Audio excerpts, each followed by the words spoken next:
system called the all metal. That's a tube stuffed with Brillo that has its place in the market.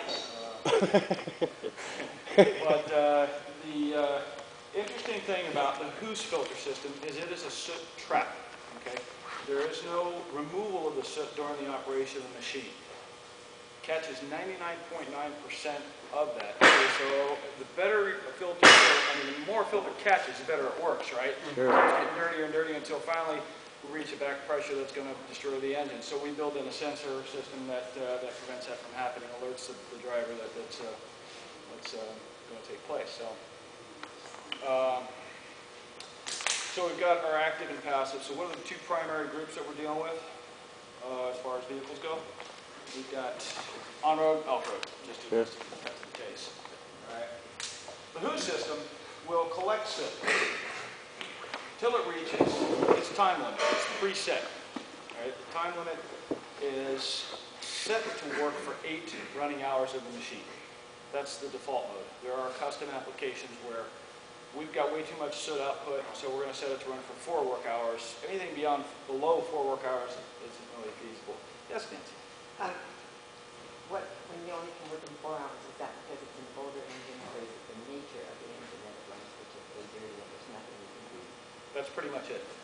Aside from rebuilding the engine, which is always a great idea, if you've got a very dirty engine, obviously we want to rebuild it. Is this what they talk about when you get bad opacity readings and need little new injectors? Exactly. You get a heavy opacity rating, and the Huss system, we just won't put a Huss system on engine that's running an opacity of 20% or greater.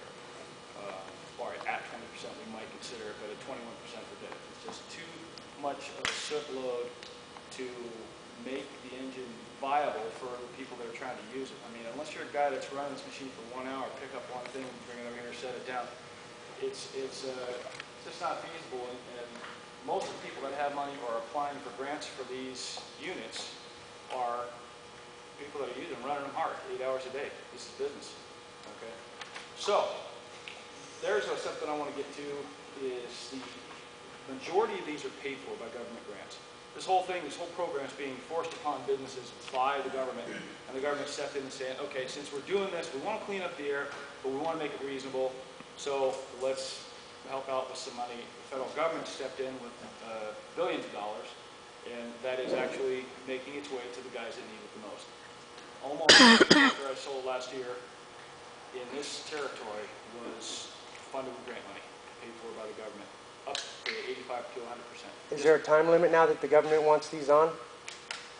That gets into a whole other school of having to do with the regulation, where the regulation is at.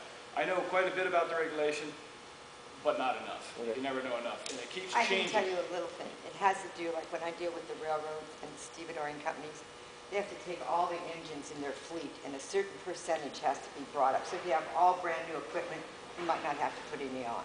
But I know that the railroad is in the process of retiring. I mean, God, they've got some forklifts that's 1985, okay? That it's easier just to keep them than to get rid of them until you have to put a $30,000 filter on it. So that's what going means. It's a complicated formula, and most people have a technician, Rajan, or a consultant. And so the way we work it is the consultant keeps track of all the regulations and works with the railroad, and then when it's time to put the systems in, since he doesn't get out of his office a lot, then they call me and I get the systems put in.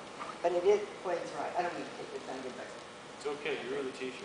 but that's what it is. It's a formula based on the horsepower of your engine and how the year of the engine and how much soot that engine puts out, and they'll say to you, okay, you have put 9 filters on this year. So really, it could be years from now before. Well, they're getting tighter. Well, we'll let the competition put a system on it. But but we just won't do it because this, the inside of our filter system is a silicon carbide, basically glass that has microscopic holes inside. It's silicon carbide. They call it liquid phase sintered silicon carbide. Okay, what liquid phase sintered means, I'm not sure. I'll leave that to the scientists, but silicon carbide is a glorified glass, and therefore it can take the heat, take the load, and it's extremely porous, but in a very tiny way. If you figure Silicon what? a carbon particle is 1/70th the diameter of human hair. Okay? Pretty damn tiny. Okay, and we're catching those, 99%. One of the things that happens with these though is fill it up with soot and they burn it out. Fill it up with soot and burn it out. There's an effect that takes place. They have to be clean, they have to be served. We have to get rid of this ash that accumulates. And the ash isn't the soot. Soot itself burns off, but the soot is carrying with it things from the engine. Okay, metal bits, microscopic metal bits. We've got zinc, we've got molybdenum. What else is an oil additive? Yeah, all that stuff. Platinum. All that stuff over there. Yeah, exactly. All of this. Okay, so this is carried with the soot particle and is deposited here. So we see that as a white ash. So after 600 or so hours and multiple regenerations, that's the process of burning it off, this ash has to be cleaned out. Well, you're only going to get so much. You take the filter out, an air cleaner out of a truck, you pull it out, wow, that thing's plugged solid. You blow it out with an air hose. You don't get all of it. You get maybe 80% of it. So you can run a little while longer, but not as long as you used to run. Same thing happens with these. They get a certain amount of permanent obstruction. And so when we size, the sizing is important. We take in all the factors about an Do you have engine. a sizing sheet? I don't have one. You know that I have one satchel up there that's there. Well, you should have brought one. But it was short notice. We size these according to the engine. It's based off the executive order. Every engine has an executive order. Every engine since 95 if it's on road, every engine since 97 if it's off road has an executive order and a family number. That's a little Found bit on the valve cover. found on the valve cover, sometimes on the plate, or sometimes not at all. But we get this executive order. It gives us our particular matter certification, PM Cert. This is on the executive order that we download off the car website. That tells us how big one of these we put on that engine. All right, we factor in that. Based on how much crud the engine produces, right? Exactly. And we And factor the in common denominator. the amount of percentage that we're going to lose. We're figuring 80% of the filter is still going to be fine after 2 years. May lose another 10% after 3 years, and that's about what matters out. Yes, ma'am. Is that what you're talking about? There's a graph sheet that you go by? In terms of There's a sizing, Yeah.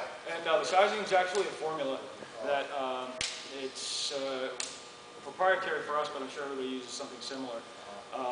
That takes into account the PM certification, the number of hours that they want to use the vehicle. We ask the customer, how long do you need this in a day?